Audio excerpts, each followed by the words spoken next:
ngayon ay nasa isang gasolinahan po sa QC. Ang ating pong kasama or News 5 correspondent na si Dave Abuel. Dave, nasaan ka? Well, kahit hindi ko na tanungin, mukhang mahaba ang pila dyan sa likuran Nasa mo. petrol siya. Okay. Boss Jovi, Chiki, Bok, walang humpay nga ang dating ng mga nagpapakarga ng produktong petrolyo dito sa isang gasolinahan sa Quezon City. Sila yung naghahabol bago pa ang inaasahang daas presyo bukas.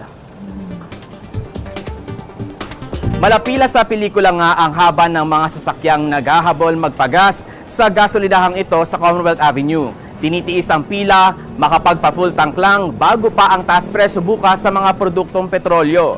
Isa dyan sa mga nag-antay makargahan ang jeepney driver na si Mang Danilo Apelit. Nagdala na rin siya ng galon para paglagyan ng 30 litro ng diesel na magagamit pa raw niya sa mga susunod na araw. Inaalala niya ang epekto sa kita niya ngayong magtataas ang presyo ng diesel.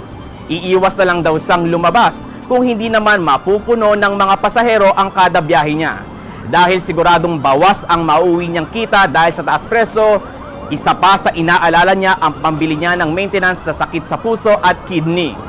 Samantala, nagdulot naman ng bahagyang pagbigat sa daloy ng trapiko ang pila ng mga sasakyan, tricycle at mga nakamotor sa isang gasolinahan sa Shaw Boulevard sa Mandaluyong. Isa raw kasi ang gasolinahan sa may pinakamurang presyo sa lugar, kaya't kabaliktaran naman yan sa sitwasyon sa isang gasolinahan sa kahabaan din ng Shaw. Naubos na raw ang supply kaya't naglagay ng karatulang out of stock ang mga gasoline boy doon. Walang nagawa ang ilang motorista kundi maghanap ng iba. So marami na ba? Bok, Jovi, Chiki, balik dito sa gasolinahan sa Commonwealth Avenue. Ayon sa staff na nakausap natin, 5:45 a.m. bukas ay titigil muna sila pansamantala. 15 minutes yan dahil kailangan ngang i-recalibrate o i-update yung system dahil nga pagdating ng alas 6 ng umaga, magti-take effect na yung pagbabago sa presyo ng kanilang mga produkto. Chiki. Balik sa inyo. Dave, marami na bang nakikita ikaw na out of stock?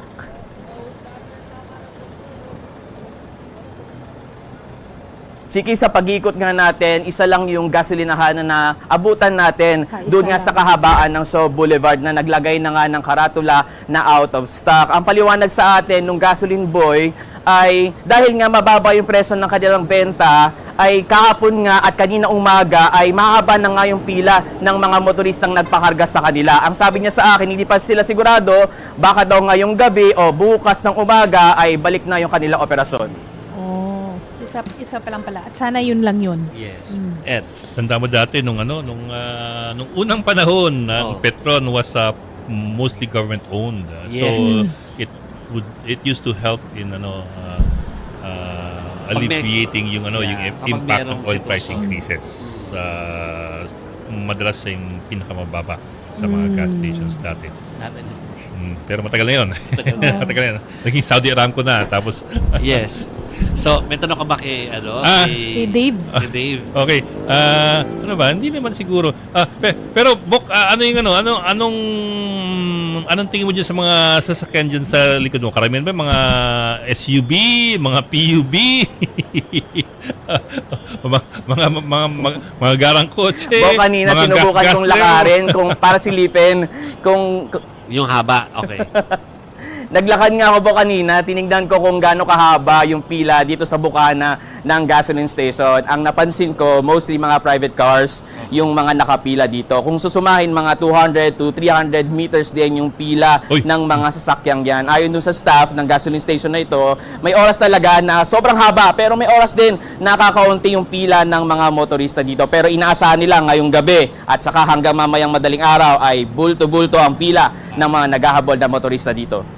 Ay. Yan. Sige. Buntong hininga na lang ang lahat. Thank you, Dave, for that report. Thank you, Bok. Thank you, Dave. Tatanungin ko sana kung nakangiti pa yung mga nakapila, pero I doubt. I doubt. You know, one very common misconception pagdating sa gas prices is it is government that sets the price of gas. It is not.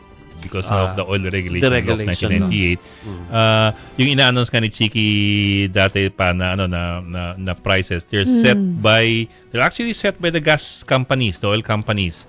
The oil companies inform the DOE kung ano yung range ng kanilang mga increases Yeah. at yung ina-announce ng DOE. So it is not government that sets the price anymore, not since 1998. At the same time, I suppose dito yung hugot ng DOE naman, kaya sila nanghuhuli ngayon ng mga nag-increase Yung mga ahead of Tuesday. nananamantala. Yeah. Oo. Ahead of Tuesday, nag-i-increase sila kasi naging standard natin na every Tuesday increases at 6 o'clock in the morning. That's true. But at the same time, there's a DOE circular of 2019 that states na any adjustment in oil prices by a gas station, it must inform the DOE by 3 o'clock the day before the increase takes effect. In other words, kailangan ma-monitor ng DOE yan. Hindi ka basta-basta nag-i-increase on your own by yourself. Yes. Okay. So may ganung may kahit deregulated ang oil pricing, monitored pa rin ng gobyerno dapat yung gaano ka dalas o gaano kabilis o kung kailan ang oil price increases.